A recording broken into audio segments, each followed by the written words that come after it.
best. All right, so we're live here. We're live. We're live on a few different platforms. Good morning, everybody. And it's got, so you're going to hear an echo here on Instagram. Oh, no, you won't because I muted it. And I learned continue without Metro Jiu-Jitsu. That's so sad.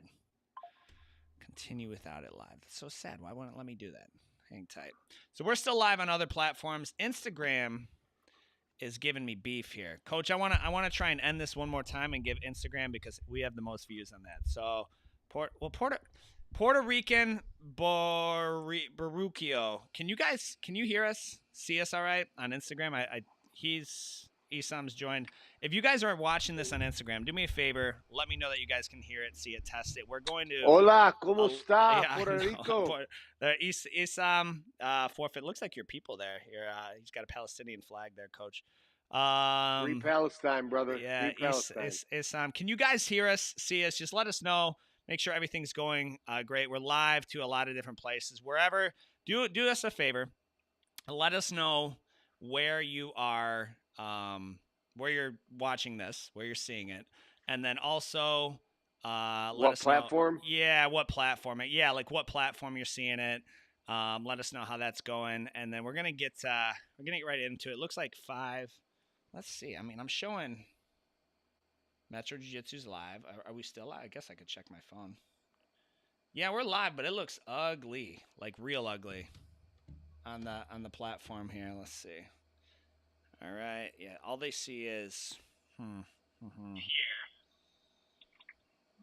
they see us, but that Instagram does not look good at all. I don't like it at all. Yeah, screen is. Yeah, it's zoomed in. It's not quite fit for that, which is bizarre. David Fox joined. All right, well, I'll have to figure that out. We're gonna go ahead and get going on with the show, Coach. The platform looks like the platforms are good everywhere else. I'm just doing a live check. Coach, why don't you tell them what we're talking about today while I check the rest of these?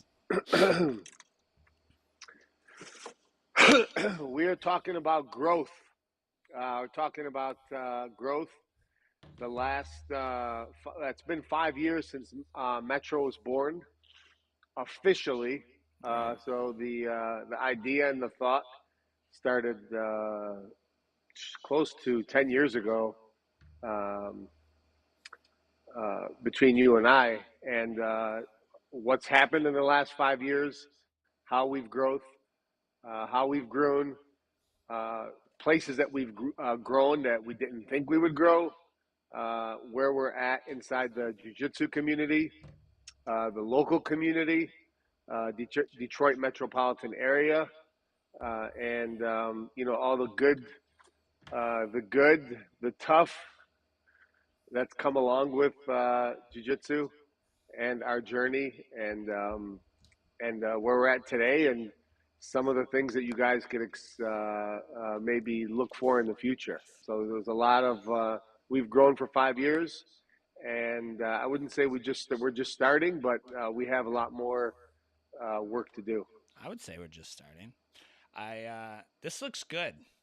Everywhere except, sorry, my Instagram peeps. Yeah, they're all like, screw this. They, I don't know. It does not look good on Instagram. I like it at all. And I don't really know how to fix that. I guess I'm curious. To that point, you talk about growth, and we get better with this podcast, this new tech each week. It's far higher quality. Certainly far higher quality, but, we're going to get right into the stages of the Jiu-Jitsu Grappler. The stages of the Jiu-Jitsu Grappler and what that looks like from first finding or hearing about Jiu-Jitsu to kind of actually joining and going from there. So we've kind of written, I guess let's talk about, Coach, and I'm going to add, I'm also going to put this, I want to show this video that I'm going to play. I'm going to loop this video that we've got. And as I'm going to interrupt the show as we get to points that I want to talk about, but this whole video is like a 30-minute collage of stuff that we found, just videos of building out. I mean, you can see kind of Issa there. There's Coach Jibril, Yusuf, the whole crew of when we were doing the build out. As we get to points there, in fact, here, I'll just bring it up real quick. as we get to points here, I may just stop and add a talking point. Do you remember this? Hold up. I mean, I'm gonna stop it right now and talk. Do you remember this floor, like the condition of it? Like it was yesterday. Dude, it was like we rented a tool and it did nothing. Then there was, of course, the build out. We tore up and put in our own plumbing. And that was that was one thing when we were looking at the second building for Westland. We're like, we're never doing that again. Like, it's got to have existing plumbing and up, so much concrete. But as I'm gonna kind of pull these and add commentaries. There's Evelyn Stitman, still trains with us 5 years later. I'm gonna pull these up and then we can kind of add the commentary in addition to it. So if I interrupt you, Sure. that's why. So Okay. let's go back to the dual split though. I'm gonna move this out of the way. And cool. So I'm gonna keep that playing, and then so this kind of the stages. These are just my thoughts, and you can add to it. The stages of the jiu-jitsu fighter, jiu-jitsu grappler. I think at first, when they hear about something, they're kind of cynical, right? They're cynical. They're a critic, and then they're like, "That would never work." I mean, we hear it all the time. I literally had a guy in my post 2 days ago. He was like, "Yeah, you jiu-jitsu guys think that stuff will work, but there's no rules, and I'll bash your teeth in, or I'll effectively sucker punch you when you're not paying attention." Like, the whole thing was just wild. And I was like, man, I can't tell if he's being serious. So there are those people who they're still very much critics, right? But then they get a little bit more curious because you have people talking about it. You have people talking about it who are, they are legitimately curious. You have people talking about like Joe Rogan, Mark Zuckerberg. Who's Bane in Batman? That actor, I can't think of him right now. He's Mad Max also. Not Christian Bale. It's not Christian Bale. Well, Christian Bale is Batman, but like in the Bane, like the Bane villain, whose name he's evading me right now. But you have Keanu Reeves. A lot of people, they start to learn they're doing jiu-jitsu and they bring awareness to it, and then they're like, huh. So then they become curious, and then from their curious, they do a little bit of research, and then they try it out. And once they try it out, it kind of goes two ways. Either they quit because it's difficult, or life gets in the way. But I really do think. I think the life getting in the way is an excuse, right? I really do, because if you're going to let like a new child or buying a home or relocating or getting married, if you're going to let a life change like that, then you didn't really have a good enough reason for training in the first place, right? Yeah. And then Well, go ahead. Well, I mean, like we open, like you can see in the background here that David's got this floor grinder, Yeah. and he's we're attempting to This to sucks. essentially do a major demolition job with like a lawnmower. We Yeah. obviously learned as we went along, but It's not the right tool. I think I think just the fact that we're seeing videos of us literally building this place with our bare hands from the ground up. We have our children sweeping, mopping, carrying stuff in there. You're going to see. So I think we were enrolling people at that time. We were, yeah, absolutely. I mean, Yeah, there we was were enrolling. we just missed Evelyn was on the mats. Like, Yeah, we were enrolling yeah, people. Yeah, go ahead. we were enrolling people at that time, and in order for jiu-jitsu to work, or for like any self-defense to work, in order for a gun to work, you have to have some form of belief. I mean, you have to believe you're going somewhere, and I believe in this. Like, you have to do a little bit of research on jiu-jitsu, where it started, who's used it. Google. I've never done this before, but for our viewers that are maybe interested in the subject of jiu-jitsu, Google jiu-jitsu saved my life and hit YouTube, and I Yeah. guarantee you'll see hundreds and thousands of videos. And you have to approach a jiu-jitsu journey with some type of belief. And we had like I don't have the numbers in front of me, but we had so many members enrolled before we even opened. Yeah. And seeing a building that was like just a shell, they had to have some form of belief. And 5 years later, we have the numbers to prove it, and we have lots of people who've stuck with it and have major success stories. So yeah, jujitsu works. You just have to trust it and go through the process. Well, and I think there's also, um, it's also worth put that back. It's also worth noting, like, why are you training? We had belt promotions a few or maybe last week, and I made a comment. I said, guys, like, for the self defense aspect, like 2 stripe, 3 stripe blue, you're gonna be okay. Like, if you get, like, at that point, like, for the far majority of people you encounter who are untrained, like, you'll be good enough to defend yourself, and if you keep training, right? Obviously, you don't use it, you kind of lose it a little bit. It's a perishable skill. But I mean, the self defense, like, that's not a good enough reason to keep you training for 20 years.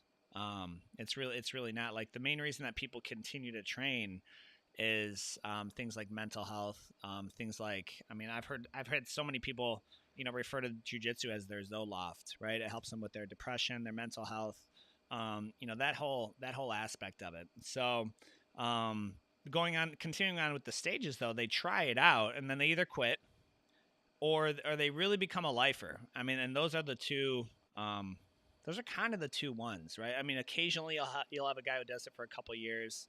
Every now and then I'll hear about a purple belt who quits, which is really, really strange to me.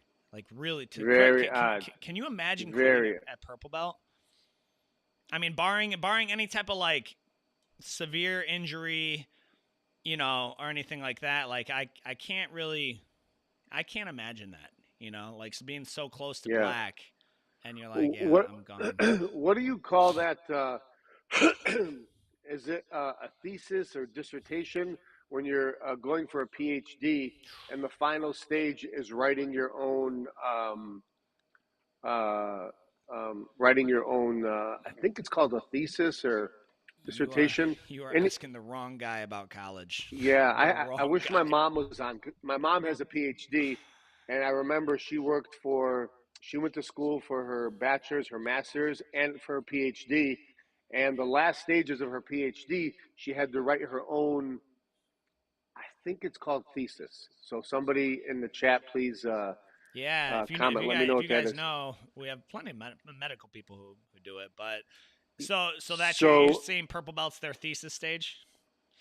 I really do. I really do because if you can make it to purple belt, then at that time it's it's essentially compiling all the information to get the black belt, Yeah. and that takes a little bit of time. I mean, you cannot write like a history lesson in a day, a week, or a year, and it takes a little bit of time to kind of compile all the information that you have and put it together, Mm, and essentially purple to black, in my opinion, is when you're writing that, and it's just a matter of time, and you can't really force that, you know.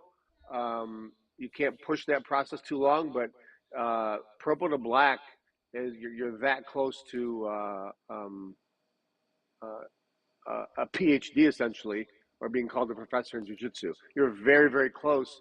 So essentially, you do have some people have just as much or close to as many tools as a black belt does at purple. So at that level, and that's only there's white, blue, and purple, and that just tells you how close it is to becoming a black belt in jiu-jitsu.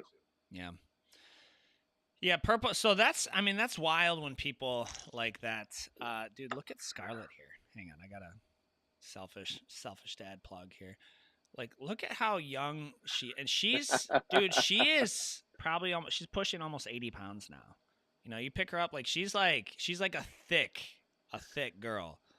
And, there's, yeah, man, she was a trooper through there. So remember when we were painting, when we painted those lockers? Like, we just Yeah. picked those lockers. I grabbed them up off 7 Miles somewhere in Detroit, and we're like, hey, let's paint them. And we just had, like, had our own makeshift booth. Yeah, we prepped them, and I remember you saw me covered in blue paint at the end of the day one night. You're like, I like, doesn't that bother you? And, like, I'm like, yeah, it really bothers me. Like, I don't like being dirty at all, but if I'm gonna be, like, to me, there's just as much I feel the same way when I get barbecue sauce on my fingers as I do with my arms covered in blue paint from spraying it. Like dirty's dirty to me. Like there's not just a little bit dirty. It's like if I'm dirty, I'm dirty. So if I get a little bit, Yeah, then I go all in. and you know what? Like we had an option of buying new lockers, Yeah, and I remember at the time we just wanted it done right. And I think that's what led us to doing a lot of the work ourselves. Like, putting every nail in, you getting, and literally, we had heavy duty tarps surrounding you in like a yeah, quarter of a football field inside of our academy. It's that big. And you went in there like, you were going in uh, in a black jungle, in a black hole. yeah. You But can see you but can see it anyway, here.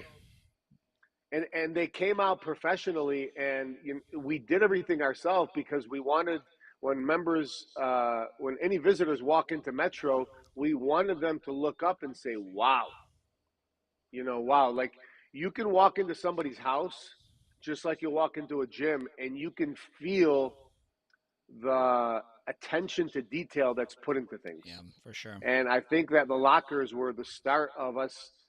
That was the beginning. Like, there's no walls up there at that time, I don't believe. That was the start Mm-mm. of us saying, you know what, we're going to do it, and we want to do it like we're doing it for our own house. And it shows when people walk in. You can see that the love, the attention, the detail that's put into everything we have. I mean, in our parent lounge, where all of our medals are at, we'll Yeah. probably show that a little bit later. Didn't you I put don't like have that one because that didn't come till that was only a couple years ago. So that didn't come Oh, till later. but you have what is it, quartz or granite inside there? We have porcelain tile, which We is have not cheap. porcelain Yeah, tile, which is what? not cheap. It's not cheap. Yeah. So in our parent lounge, for our visitors, for our parents, for people hanging out, we have porcelain, which um, I got outvoted on that one. You Is did. sitting in I our parent remember lounge. that. You were like, just throw some ceramic. You wanted it to look like a Detroit rental flip. You're like, just throw some cheap ceramic tile, and which I get. It's numbers, right? Like it was not a cheap. I think it cost almost 30 grand for that lounge to put in. Yeah, so that just goes to tell you that the scale of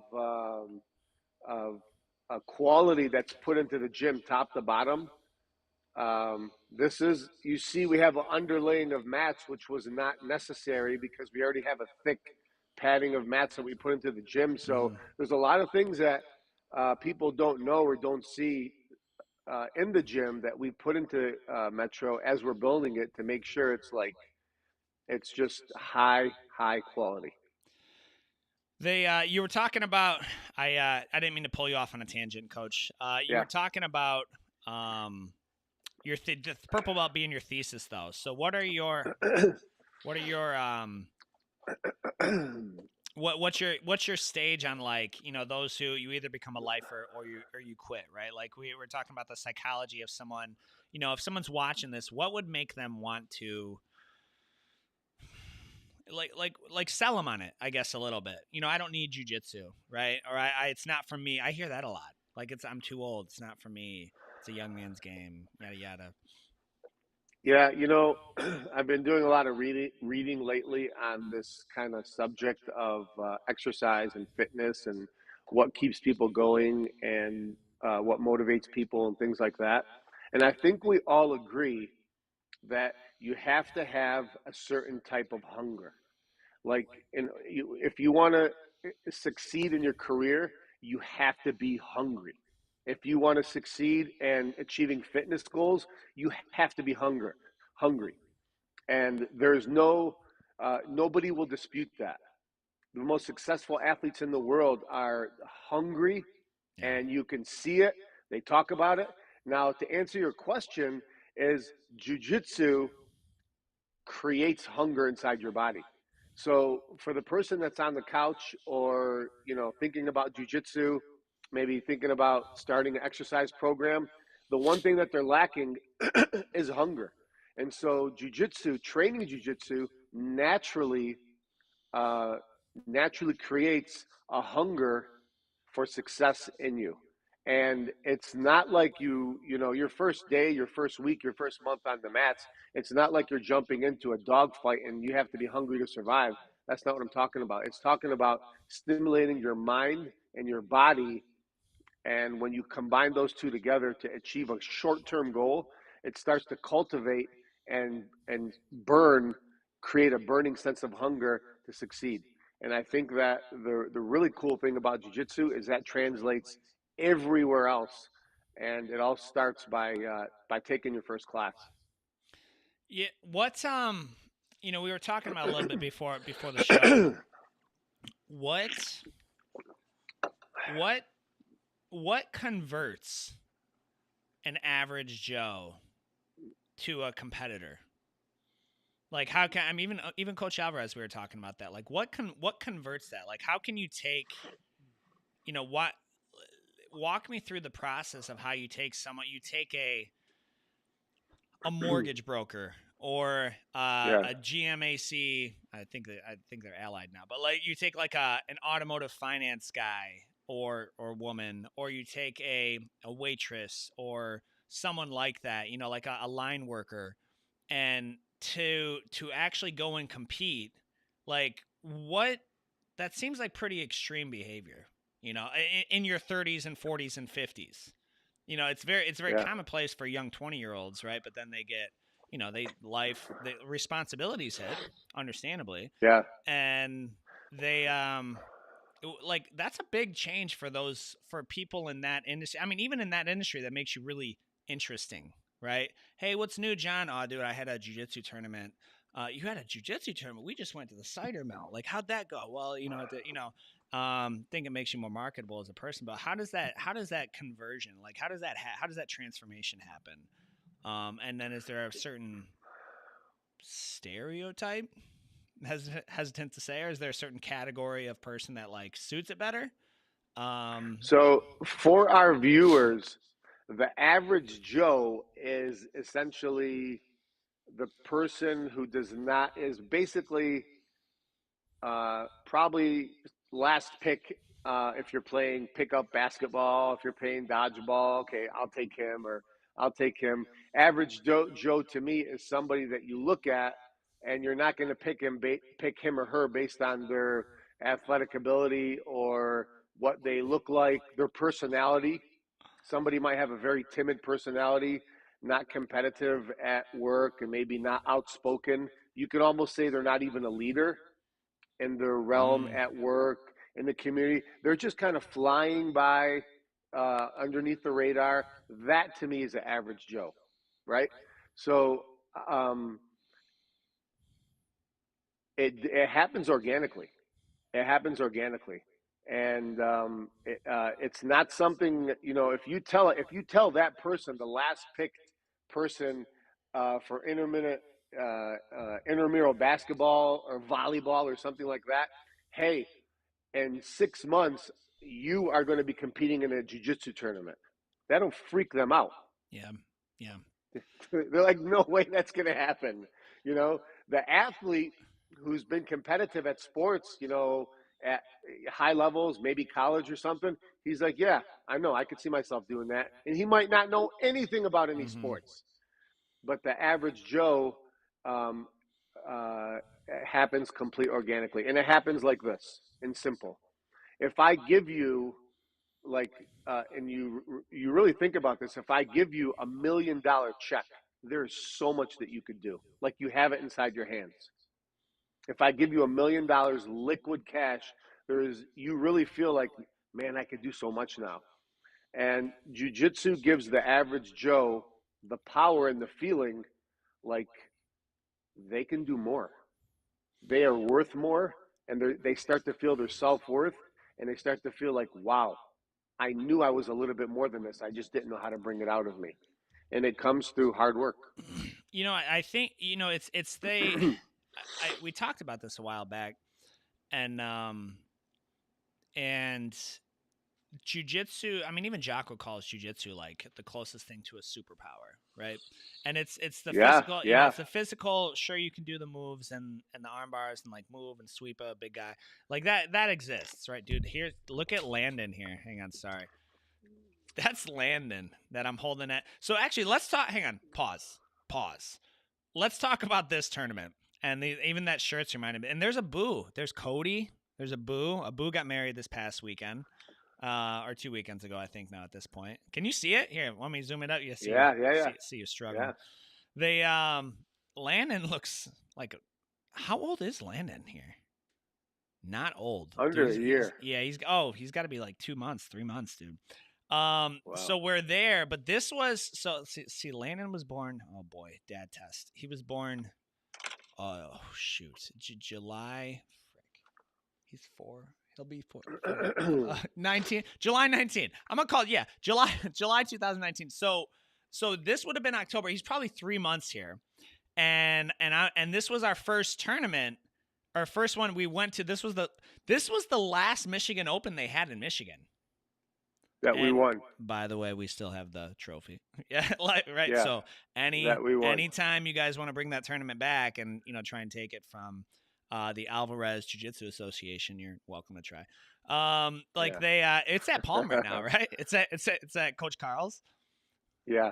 Yeah. So but this was a big deal because we all when people show up to tournaments, they all wear like black shirts and the kind of matching Metro gear, which we do now, right? Like it's just kind of blends in. But we had these bright green shirts made, right? We had these bright green shirts made for us and Palm and Central Brazilian Jiu-Jitsu and Eric's school and all that. And we passed them out. And I had so many people come up to me and they're like, because I think it was our first team tournament that we went to, right?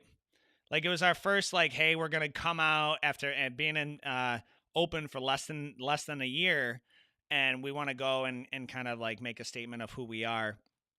And so we went and took the team award as an association, right? It wasn't just Metro; it was Palm Jiu-Jitsu, it was Saginaw, in Saginaw, Central Brazilian Jiu-Jitsu, and but I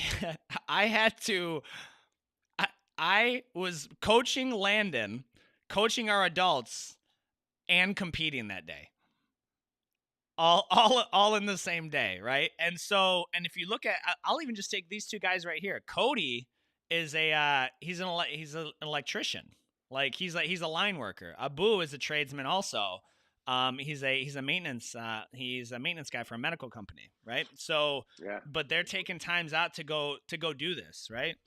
And to go do by this. the way, let me just stop you for a minute. Those two guys that you're talking about started out, I believe, working odd jobs. Like they were literally struggling, and both of them now are married, and I believe one of them has a kid on the way, and they both are on their way to having successful careers. Yeah. Yep. And it's really, really cool to see that growth in them.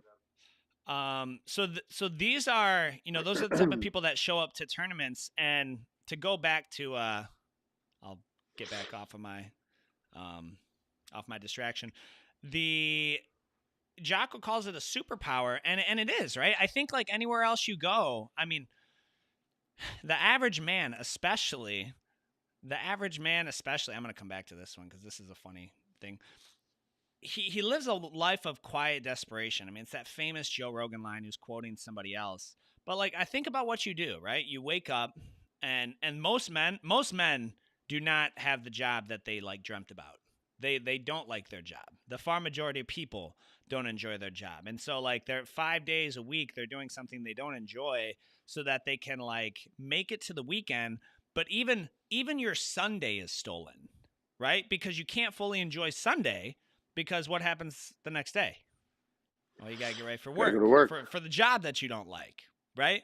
And so then so many, this in a lot of ways we've had people mention, I felt the same way. Jiu-Jitsu, your Jiu-Jitsu school is the sanctuary. It's the sanctuary from the stress of the world. You don't have to worry about and we've got people watching. I mean, we've had people lose siblings. We've had people lose kids. We've had people they're dealing with their parents' health issues, their own health issues, financial stuff going all the stressors that are common to Americans, our members experience, right? And so Jiu-Jitsu kind of creates this sanctuary of, especially even all the political turmoil and division. It just doesn't. It's not that it's not represented in the academy. it's just not manifested in the academy, right? Because you're there for one purpose and supporting each other, and it's really like it's really that supportive community in the process. And so when you do something like that, to feel like you actually matter, and to come up to somebody who has never done a competitive event in their life and say, hey, dude, I think you would do well at this tournament. Have you ever considered it? I mean, even just that statement alone, like we do, to like we do to let them know, hey, I believe you could do this. That's empowering itself. When other people believe in you, or your coach believes in you, or your teammates believe in you, it kind of empowers you to believe in yourself, and then that goes elsewhere, right? You go to a tournament, well, that wasn't so bad. I think I could, ask for a raise, get a job I enjoy, so on, so on. Like that's the aspect of it, right? And I think that's to me that's why I think it's the coolest thing. Jiu-jitsu is the easiest thing for me to sell because it's you really believe in it, right? And that's anything. Like when you talk about something, it's so easy to sell it. I mean, some people don't want to hear it. They're like, all this guy talks about is jiu-jitsu. But I mean, what does that say, right? Even when it's off hours. I mean, I know you late into the mornings, 2, 3, 4 a.m., that's all your family talks about. So that's the average Joe's, and that's that conversion that you're referencing.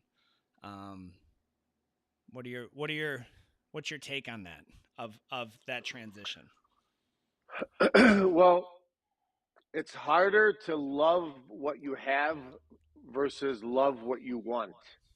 And I think that, we, on the podcast, you've heard us often talk about, doing a job that you enjoy and pursuing something that you really want and things like that.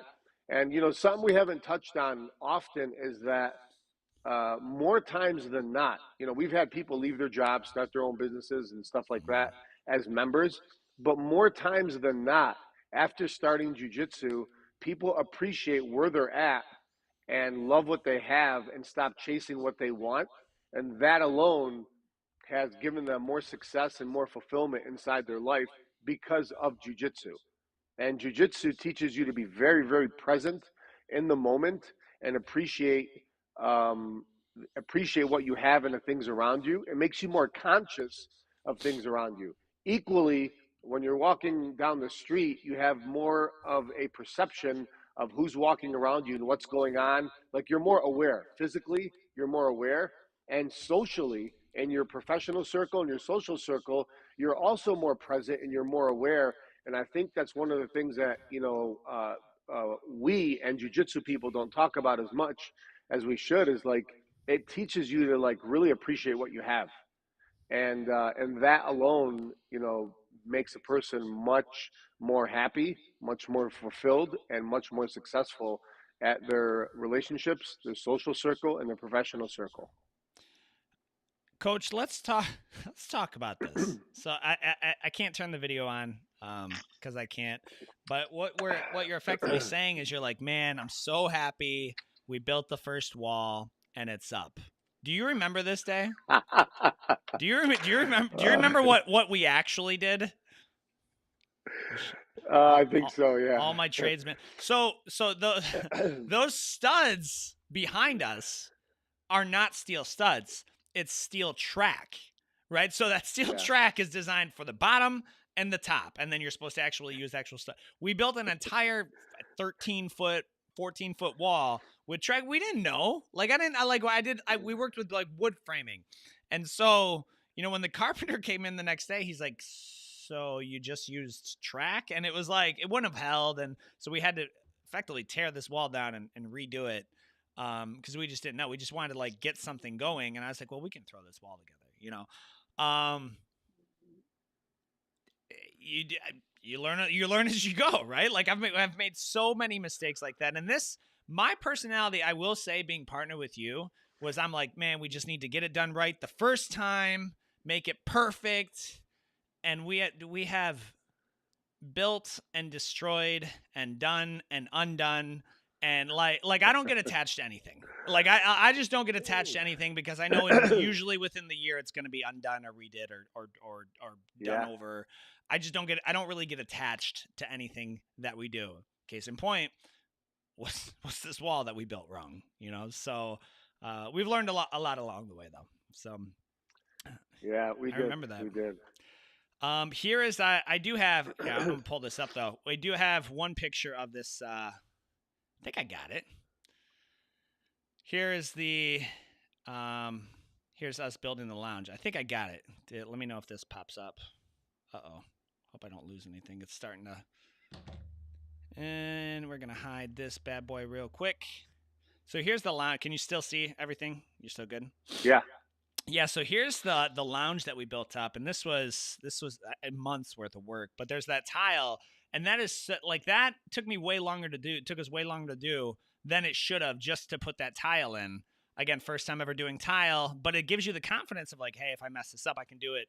I can kind of do it again, type thing. So that is that's the tile you're talking about. I had to find a picture to show the team. So. So then what would you say, again, I keep getting us off topic. What would you say to someone, or maybe they just don't believe that jiu-jitsu is the only avenue for the growth of which we're speaking? Which it's not. I mean, let's call it right away. It's not. It's not the only avenue. But I Yeah. think it's the easiest one. It's the easiest one to get involved to. Like, I don't even know after college, like, where do you go to wrestle? Like, can you go wrestle? Like, can you, like, unless you're doing MMA or something in your 30s or 40s, what are their options? Yeah. Is the question is jiu-jitsu the only avenue For the to level of what? growth that we're talking about. Yeah, I mean, let's be fair. If we're going to be fair, is it the only avenue? No. I mean, like you said, it's not. Jiu-jitsu is not the only avenue for growth physically and just say like confidence and it's definitely not the only avenue. And I think that exercise in general is a very I think it's the foundation of growth Mm, and physically and mentally. And jujitsu is a form of like it's a form of like Navy SEAL training, military training. Oh With man, is it that intense? I mean, like, is it that intense as Navy SEAL training? Like those guys are nuts. Like those guys are well, nuts. on some level, I say it is because um, the standard of your outcome in jujitsu is directly related to the peer group that you hold. So, and that's how it is in the military. That's how it is in the Marines. That's how it is in all of all branches of the military. That's why when you leave the military, 99% of people they lower their standard to the civilian population. Whatever the population Mm, is, they kind of go with the crowd and go with the masses. And the standard in jiu-jitsu training at Metro Jiu-Jitsu's Academy is we expect higher. Now, does that mean when you walk in, it's mm, like, give me a yes, sir, and sir this, coach that? No, it's very informal. But the standard is, look, you have a physical goal. You have a life goal. And our job is we have a system that's created to help you plug in and say, okay, if you're serious about it, all you got to do is walk in the door and get started. Are you going to mm. break and essentially go to the hospital, from hypothermia like you do in Navy SEAL training? No, not even close. No. But there is a standard and expectation that is consistent amongst the group by their actions and their attendance that's going to help you achieve those goals. They and It sounds a little bit tough, but we just got back to talking about the average Joe. If an average Joe can do this, the Yeah, last person picked up on a volleyball or a yeah, basketball team is competing in a jiu-jitsu tournament after like 3, 6, and 9 months, and is yeah. like, man, I loved it. I want to do it again. That tells you that we know how to produce results. Yeah, and and I do think so. It's not the only activity, right? But I think in terms of like within reach and conducive to a balanced lifestyle, right? Like Yeah. because you can be a Navy SEAL, you could be a Green Beret, you could be a lifer military man, right? You're just not you're away from family a lot, right? Like so like that's a level of discipline, and I think it's I think you bring up a good point. I'm gonna get to this photo in a second. You bring up a good point about civilian life, right? And I know we work with a lot of veterans and people, and they find coming back to civilian life you think about the structure of boot camp and that military life. You're like, oh, it's super structured. I bet it's a relief. They don't like it, and if you talk, like I remember Yeah. talking to this one guy I went to high school with. He's like, civilians. He's like, in the military, everybody has a rank. Everybody knows their place. Everyone works together for a team to accomplish the mission. In civilian life, nobody cares about. No, there's no one knows their place. Nobody's working together as a team, and it's dog eat dog. And I don't like anything about it. Like so, it's like it's kind of a little bit tricky for them to kind of. It's almost like they're institutionalized a little bit, like Shaw Shawshank syndrome.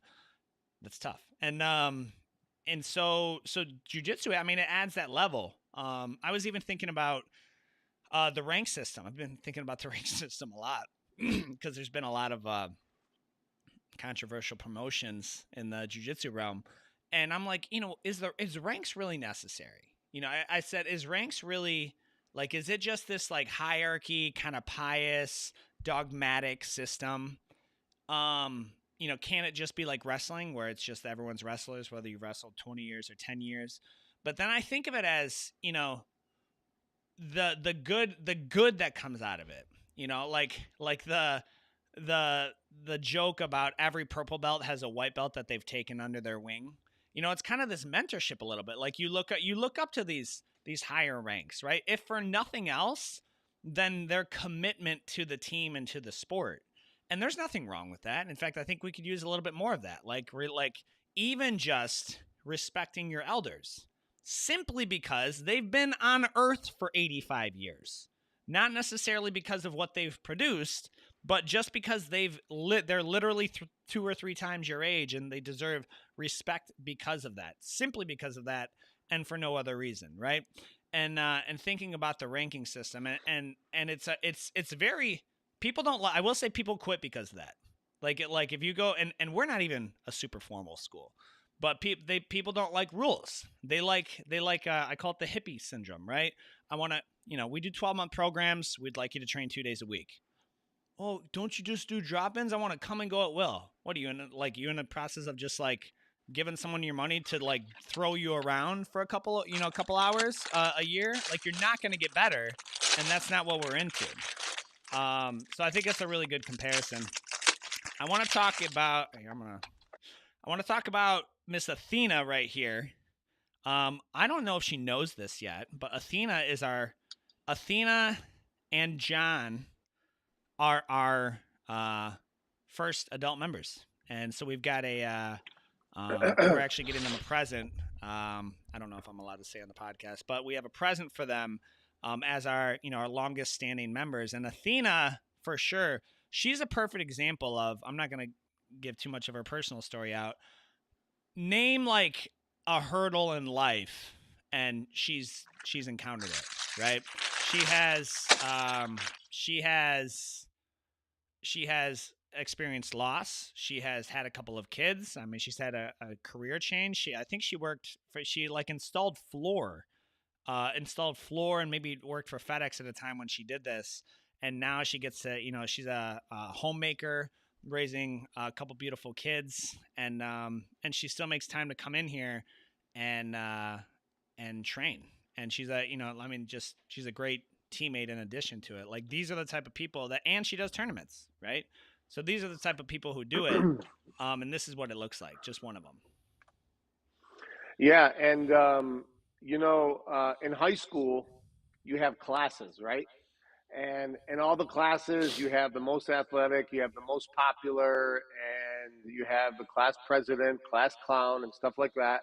And you can never be part of the graduating class, and you're never going to be remembered unless you finish high school and you're able to look back and say, look back amongst your peers. And every 6 months or a year or so, you have classes that go through jujitsu. And as you go through, you're essentially creating um, classes and groups of people that are going to remember each other for the rest of their life. I mean, it's amazing. And I agree.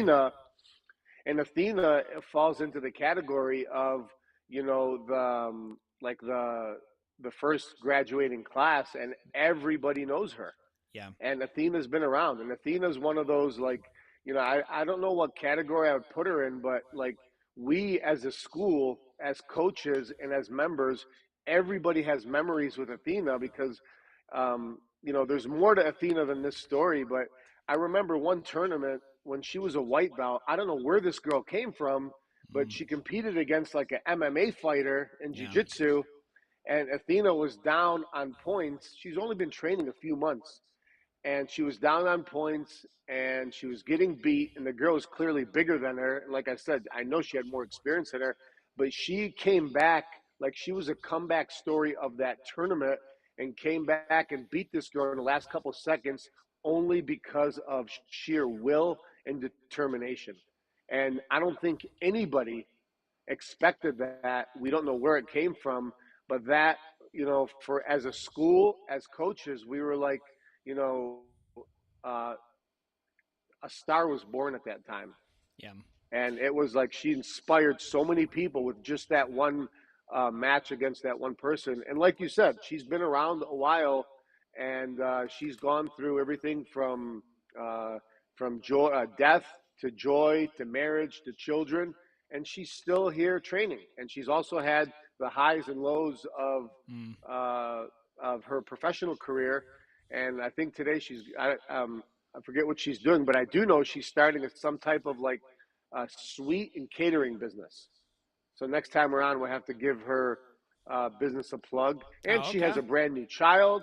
She was trained jujitsu after Uh, like 2 or 3 months Athena's after live having a right now. baby. So Athena, put comment your business in the chat in the comment for us. And I think she was watching. I don't know if she is anymore. But go ahead, Coach. Sorry. Yeah. So and Athena was created. We were talking about classes and standard. I mean, we've had a couple military guys. I don't want to call them out, but a big military guy. I think he was in the army or something. Thought he was big and tough, and he came in for like a very short time and realized, man, this is probably why I left the military, because I'm not ready for the standard and expectations of these guys. Yeah. Just because you have a background somewhere, it doesn't translate unless you're ready to get back to work. And this guy was a big guy. Athena's a petite little Yeah. girl, She's not big. and No. she said, "You know what? I respect the standard. I'm going to follow it." And not only has she done well in her jiu-jitsu career, personally, she's a mom. She's an awesome teammate, and we have dozens and dozens of stories just like her. So we're very proud of her, and very proud of a lot of our teammates have helped build this culture at Metro Jiu Jitsu. I wanna talk about this video real quick here, and I hope Fatis is watching. So here we are. The mats came in. This was a big day, right? This was a big day for us. The mats came in, boxing bags, Yeah, and and they come semi in. truck, Yeah, semi semi truck. freaking truck. It was dude, that was a lot of mats. Like that was a workout. Um, and Fatis, not only did he not know that we were partners, he didn't know I trained jujitsu. Like he literally we unload the mats and we lay the mats out. We worked together at the gym for like a week and alongside each other. And then like I got on the mat to coach, and then he's like, "What?" Like he was surprised. He didn't realize I was, one, that we were partners, and two, that I even trained. I was like, "So curiously, who did you think I was then? Like we just working at just some hired help?" He's like, I don't know. I just thought you were a good friend of Mo's. And I was like, okay, okay. But again, he was, I mean, he was kids. He was in the kids program. So we didn't see each other when he was coming up. But Coach Faddis just earned his brown belt, which is a big. I've got a bunch of cool. I'll have to put these up. A bunch of really cool like before and afters. We saw John Ortiz. You have Athena. I've got a picture of Coach Muhammad earning, I think, his yellow or orange belt. Holy cow, there's Scarlett. Look at her. Wow. There's earning his orange belt. He just earned his purple. Got promoted. So a lot, and it's really cool. I think another point to it is the other people's wins and successes get celebrated in the academy. Like that, Yeah. and that's like a true thing. Like you're genuinely happy for people. I remember I had a personal win a couple years back, and I called you and I was like, "Hey, dude, there's really no one else I can talk to about this, because anyone else you talk to, they either can't understand it or they're like they kind of get that green monster of envy, right? Or they really don't care. I mean, it's one of those things. Either they're envious or they kind of wish like they just don't care. And being in a place where damn well everyone wants what's best for you, right? When you come in and you see someone is down 20, 30, 40 pounds, like that's a huge win to be celebrated on the team. And that's the power of the community with that. I believe that we have a proverb: a man who isolates himself seeks his own, and it's when you're like alone and you feel that there's no one there beside you. Like that's kind of a you stay there long enough, that's a kind of a depressing spot to be in. Depressing spot to be in. So I think that community alone does and yeah, we're proud of the one at Metro. I'll even go on to say, because I know we have people watching across multiple states, it's the jiu-jitsu community at large, largely speaking, generalizing, the jiu-jitsu community is a very supportive one. Very supportive one. I mean, Coach Muhammad, when you travel, like I have a home anywhere we travel. Like I have a home, I just simply have to message the gym owners and be like, "Hey guys, I'm in town, I'm visiting. Can I come check?" And they'll welcome you with like open arms. A lot of times they don't even charge like a drop-in fee or anything. I just leave them a Google review and you're good to train, and everyone's like happy to have you. It's literally like a kind of extended family that you've never met before. That's a really rare thing. I don't know if you can do that with baseball or hockey, or can you? Like you're more into sports than I am. Like, can you just I like? mean, I'm sure you can, but like those are seasons, Mm, and unless you're even at the professional level, these are short-term contracts yeah. and things like that, and everybody's trying to move on to the next stage. But imagine going to the gym and you just kind of always there around the same time. You always see the same faces. Imagine walking up to that person and say, "Hey, um, I just made like 50,000 in crypto, and I'm just wondering what to do or whatever." Imagine somebody that you just see, you're always happening to be there, like how that would look, Yeah. and it would be different saying that to a jujitsu teammate, because your jujitsu teammate Mm, is like, "Dude, that is awesome. Like, wow, that is cool." mm-hmm. Like they are genuinely happy for you. Not that the other person wouldn't be, but like you're talking about a class of people that you're going with. Just getting back to like to the high school, college, you don't really see each other, so it's real Mm, intimate in high school, and you're growing with each other, and you're going to that, you're preparing for the next phase, and in that jujitsu community, you have people that are like, "Dude, that's freaking awesome." Like, wow. that's an interesting. I guess I never thought about it as I never thought about that as classes, like graduating classes. Maybe because Yeah. I, I got I got held back a lot. And I had a lot of people get promoted after me and then skip belts like that. So I didn't look at it. I didn't look at it like that. But that's actually a good, because there is like a brotherhood that I would say that's kind of similar. I mean, I've never Yeah, gone to and college, but you while know, you're in high school, the senior looks at the freshman like, "Oh my God, please, get away from me. I don't even want to talk to you." But after you graduate high school, it's Yeah. very interesting because Yeah. 5 and 10 years later, the senior and the freshman, they're essentially at very similar places in their Hmm. life. And jujitsu, the senior and freshman are they're immediately like they have a friendship that is similar to someone who graduated high school Mm. looking back 10, 15 years later. While they're in high school, they're always looking at the freshmen down at the freshmen like, little bullying or kind of joking around with them or whatever. But in jiu-jitsu, that gap between the freshman and the senior, it goes from here. Where's my camera? Here. It's very close from day one. So there's a respect, there's a camaraderie that's built from day one from the freshman and the senior. And I think that is one thing that separates jiu-jitsu from everything else. There's not like a Mm. hazing or a bullying period. Like Mm. we're there for each other, with each other, because we want it. The graduating class really wants the freshmen to graduate. Yeah. And in high school, I don't think you could say that. Yeah. Right. Yeah. They don't even realize they exist. Try to stay in a separate wing. Um. So that's a those are the stages, and I would say, I would say the main reason people reach out for jujitsu is is they've tried a lot of other things, right? They've tried, and we've talked, like, there's not a lot of competitive arenas for middle-aged adults. I mean, there really aren't. I mean, you have like beer league hockey, which is, I mean, it's not like super competitive, right? Or I wouldn't think.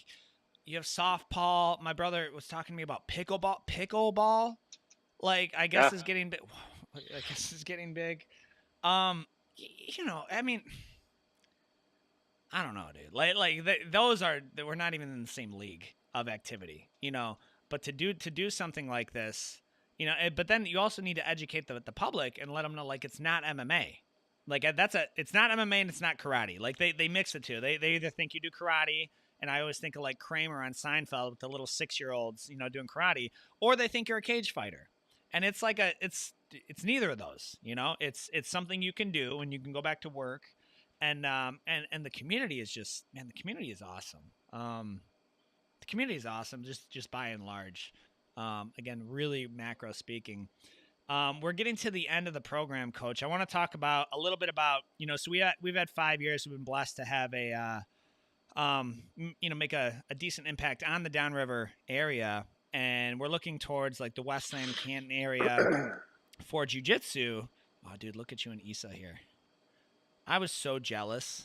I was like, I think after you guys got done with your match, I was like, I can't wait till my son's older. How old is Issa here? 5 years. How old is he now? Be 5 years ago. Issa is 14. Now, so he was 9. All right, so I got about 5 years Yeah. before Landon gets this age. But he was That's only a not year going to older be. than he was only a year older than Scarlett here. Man. Yeah, it's not going to be as easy to do that today as it was back then because the kid is like he works out, he's got muscle, he's big, he's wrestling, he's strong. Man. Yeah, that is I'm glad we caught this on video.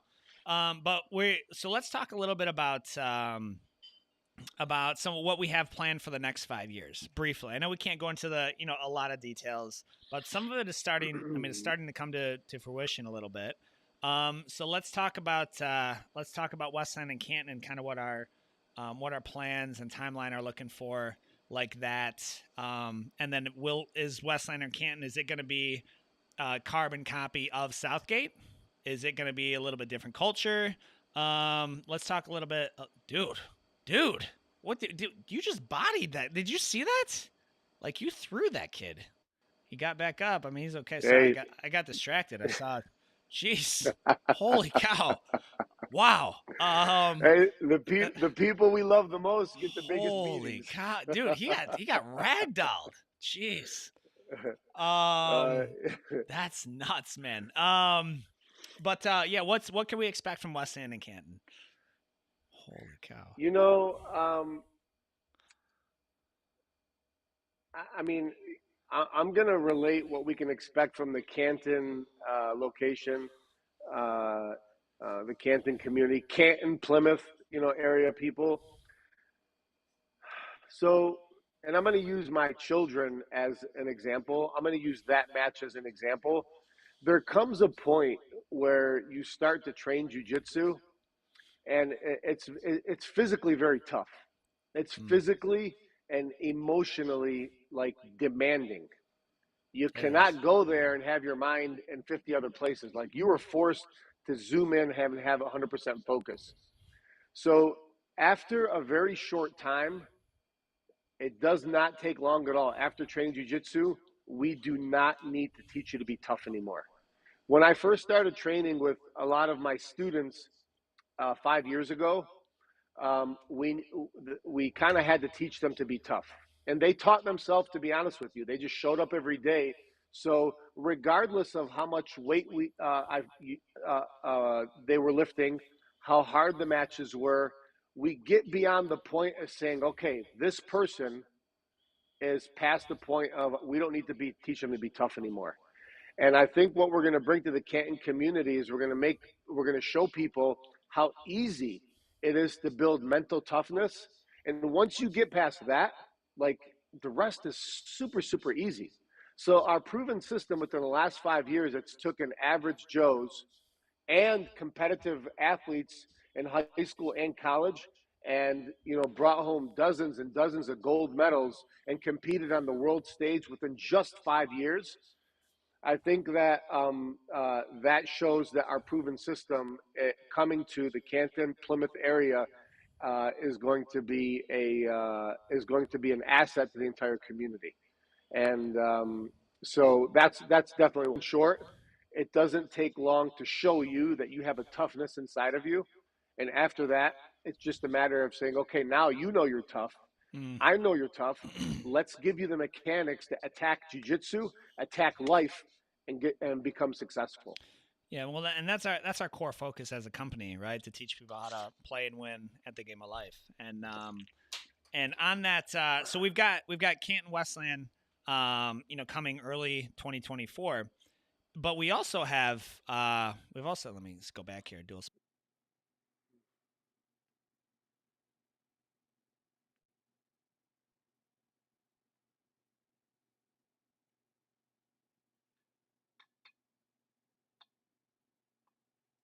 You're muted. You're muted. where'd you lose me at when I switched? As soon as you popped up the video, Okay. you were muted. We also have our summer programs coming up as well, and so we have summer Yep. programs coming up in 5 different locations. We've previously had 2, so we're adding 3 more. We have Southgate and Livonia from last year, but then we've also got Canton, my hometown ish of Monroe, and then Brighton as well. And so a lot of people get confused about what the summer program is. And picture it's a day camp, right? So it's not overnight, right? Your kids aren't they're not sleeping in the academy, but it's Monday through Friday. It's a full day, and it's a leadership program because we instill not we craft programs for that we would support. Like when we craft programs that Coach Muhammad would feel comfortable sending his 6 kids and 4 daughters to. And I same thing with mine. Like it's what are we looking for as parents and adults and competitors, and then what can we add to it? And we make sure that it's on brand with us. And so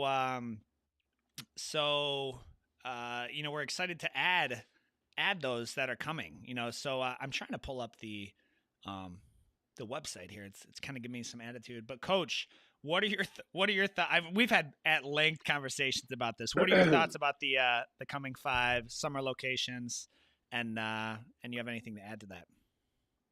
Well, I think all parents agree you have to keep your kids busy, and we know that if we don't have something very specific for them to do, very specific, and to take a step further, even structured, they're going to either get themselves into trouble outside of the house, or they're going to find themselves on video games, electronics, and stuff like that. And it's becoming, it went from where we are today is we cannot just take it away from them. It's becoming a part of American culture and probably global culture that kids are stuck on these on these electronics. So I think one of the things that summer camp's going to do is give parents a physical and intellectual outlet to uh, introduce them into physical activity. That is so and that's the biggest thing too, is because we want to add, I'm gonna pull this up while you step away. We want to add so here's our website. We want to add something for the kids to be active, but also that they're gonna take away something, right? It's not just a glorified daycare that we're running, to hold them in and we'll return them in roughly the same position. It's actually, we're reinforcing the jiu-jitsu, the leadership skills, the character development, all the words of the month, the mat chats that we run in the jiu-jitsu program, we're going to be offering in these same locations, right? And it's what we do with every program is the owners are directly involved. So we're really excited to kind of launch this and have this rock in. It's pre-reg is happening now. You go to metrosummerprogram.com. You can see our 5 locations here.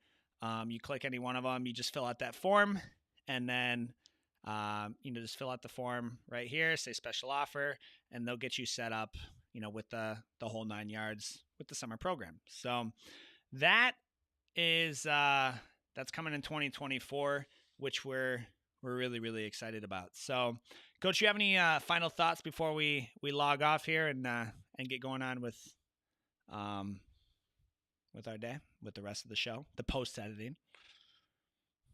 Oh, you're muted. Sorry.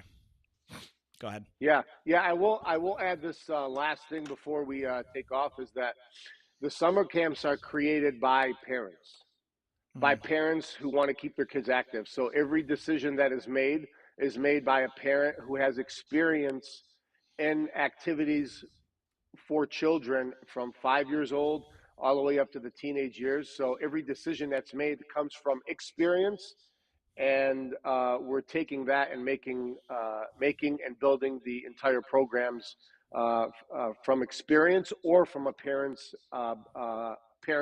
view. And I think that's important to know because it's not just it's not a YMCA or a activity run through like a another nonprofit or something like that. We're making these decisions and building them as parents. Where would I feel comfortable putting my children? And the conservative values are kind of applied in the structure. And I think that's important to note for anybody bringing their kids to a camp or putting them in activity, because I would want to know that putting my children in there. If you don't know or don't care, then it might not apply to you. But if you do know and you do care about where your kids are going, what they're going to be around, What they're what are learning. they being exposed to? Yeah, what's allowed and what's not. That is something to definitely keep in mind as you watch out for our summer camp programs. And now we're spread out all over the Detroit metropolitan area. So we're giving people more options to plug into a system of fitness, exercise, and fun for the kids. Absolutely. And the field trip, I mean, the field trips are elaborate.